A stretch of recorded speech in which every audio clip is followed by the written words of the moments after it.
Yaani unaona hizi manyumba ambazo ziko nyuma yangu, hizi ndio manyumba za matajiri Marekani.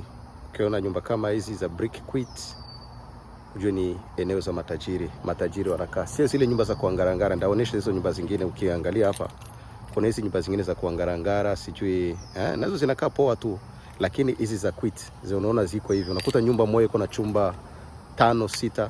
Kwanza hizo ni kidogo. Unakuta nyumba iko na chumba 10 na kuendelea. Au ni masonko wa Marekani, ni matajiri kabisa. Kama uko na ndoto ya kuja Marekani au kufanya kazi Marekani, jiunge kwa channel yangu inaitwa Barikiwa TV. Huwa nachangia opportunity za kazi, na changia pia namna ya kuja Marekani au pia Canada kuendelea. Hizi manchi za huku juu ni manchi ambazo wamemaliza kiukweli. So ujiunge nami kwa Barikiwa TV channel ili ukue updated kuhusu opportunity mbalimbali kuhusu namna ya kukuja huku majuu.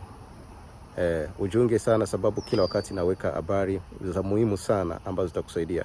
Pia na kujulisha tu, acha uzembe, jiunge ili tusaidiane.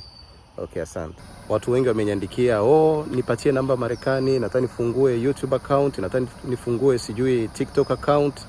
Unasikia namba za Marekani zinalipa. So sasa jiunge kwa hii YouTube channel yangu, alafu niandikie, uwe na post kwa comment. Tutafanya biashara, tutafanya business na wewe sana. Okay, asante.